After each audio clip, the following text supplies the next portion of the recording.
Alright, what is up guys? Welcome back to the channel. Hope you guys are having a great day so far. If you guys are new, please subscribe. I post every other day as much as possible. It's been a little break on YouTube. I think it's been almost 3 weeks now since my last video that you guys saw this car running. This is my 2000 MR2 Spyder.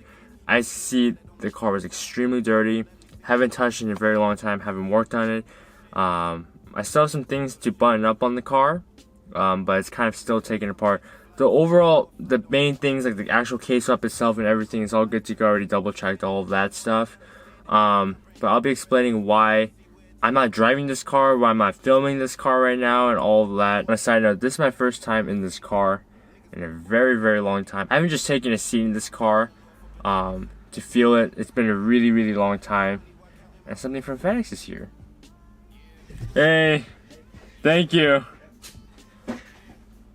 Let's go see what it is. Getting out of this thing is impossible.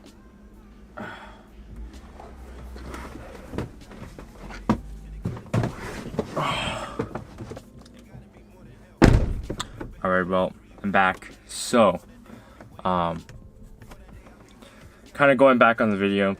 The package wasn't even for me, but this car is basically done now. I know I've seen a lot of comments on the videos about the camera situation. One of the videos recently I posted, and it's kind of a struggle I've been facing, is the focusing issues on this. I think I figured it out because I wasn't really working on the car. I just sat down and played with the camera settings. The autofocus should be better. Just let me know how it is in the comment box below. It's been a little while since I've touched this car, and there's a couple reasons for that. So my last video, I started the car. It was driving really well. I even drove it out to bleed the coolant. And everything was good. I was gonna get everything situated as I waited for my K-tuned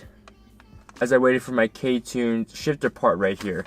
And this part specifically was for, let me pull this out of here, was for this huge, nice billet K-swap shifter that usually goes in the RSX and other K-swap rear-wheel drive cars and Integras and stuff like that. But I was waiting for that, but when I was waiting for it, the car, when I had it out on the driveway to bleed the coolant, I even warmed it up. It was running for like 30-40 minutes, and it started up like, I started and killed it probably 30-40 times, not 30.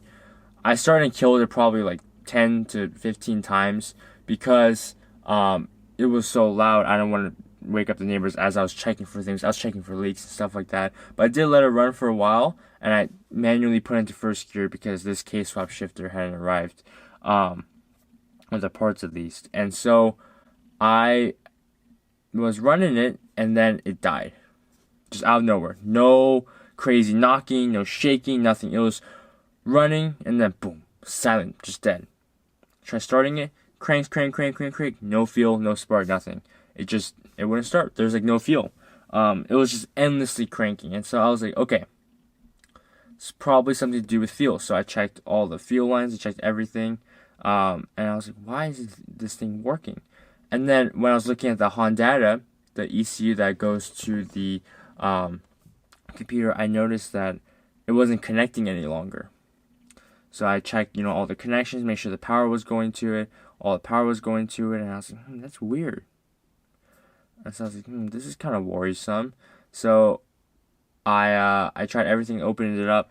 I did some research, and it might have been fried. I'm not sure what caused it. I think it was the AM dash wasn't supported with it, and so there's something in the programming here that says the multiplexer, and basically what that is you have to have the multiplexer off, and I already knew that when I was doing the K-swap, but I had to turn it on so the AM dash, this digital dash that I have, can read it.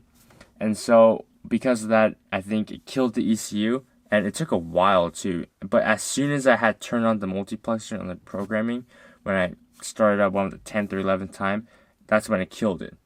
So I knew that was my problem. I was like, okay, that's not a big deal, because Honda has a, you can actually send it in, and they'll upgrade it and all that stuff, and it doesn't cost that much.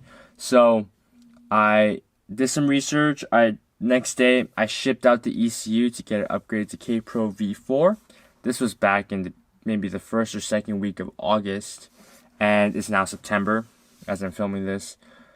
and it's almost been a month, and I had shipped it out probably first week of August, and their website has everything. There's a form and everything that you fill out, but their website says the turnaround time is 2 to 4 weeks because of the COVID, the whole COVID situation. So I was like, oh, that's fine. I mean, I already been waiting. I just wanted to get it back, so I sent it, and then I still haven't heard back from them. And so I've just been waiting and waiting and waiting, and they specifically say on their website not to email them, as if it says delivered, the tracking number says delivered, it is delivered. So I looked at the tracking number. It was delivered on August 14th. That's 3 weeks ago, almost 4 weeks ago now, and no money has been pulled out of my account, nothing. So haven't heard back from them. So I did send them an email this morning, even though they said not to. I just wanted to make sure that they're working on it, or there's someone there at least working on it, because I want to get this car up and running. But so that's kind of the update of the situation. The car doesn't run. Everything else ran flawlessly. The engine sounds good. It was running really well. I was actually bleeding the coolant. I have a lot of coolant in the reservoir right now. It's good to go. All the fluids are in and everything, and the steering wheel, it felt great. But I just need to wait for the ECU to get this car running. I have a couple things I need to do anyways. So the first thing today is I kind of not lost. I didn't give up, but it's a little discouraging when you work on something for a long time, and then there's one thing that kind of sets you off, and then it just doesn't work. And so because I was waiting for the ECU, I had some other things going on, so I didn't end up working on the car. But today I'm getting back into it. The car is extremely dirty, so what I'll do is I'll actually clean it up on the outside and the inside a little bit, and then I have a couple things I need to do now that I have my K-Tune shifter part here for my big K-Tune billet shifter that I showed you guys a while ago. Now that I have the parts for this, I can go ahead and have the shifter work, and after I have the shifter work, I can put on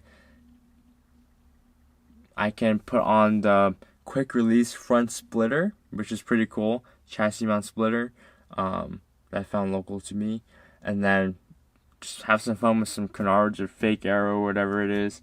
I'm just experimenting. I'm just kind of bored right now as I wait for it. And so yeah, I'm gonna go ahead and do that today. I'm gonna first detail in this video, and then the next couple videos you'll see some fun mods going on. But just wanted to give you guys an update. I know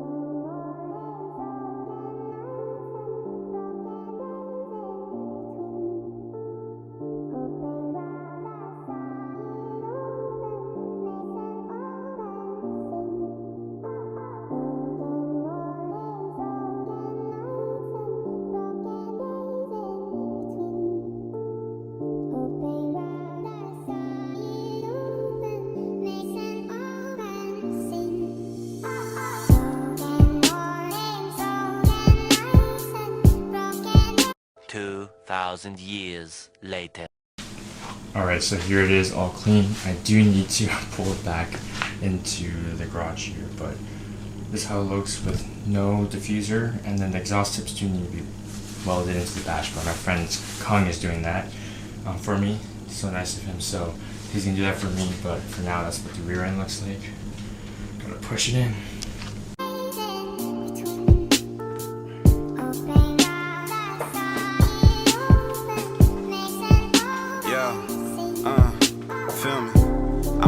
This bottle until it get hollow.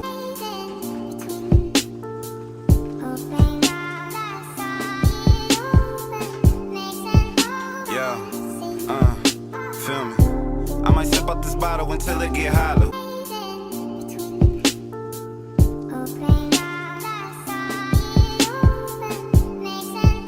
Yeah, feel me.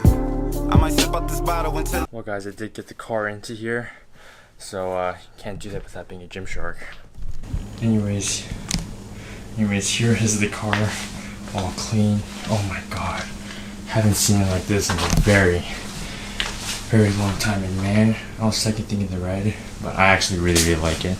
Wish it was a little bit darker, but this is definitely the color I like on this. I do need to build something for the side skirt area. I know it's kind of weird, And then maybe something over here, because that also looks weird. I did have to cut the fenders, of course, to turn and everything, so, but that wheel is really in there, barely any gap. So, yeah,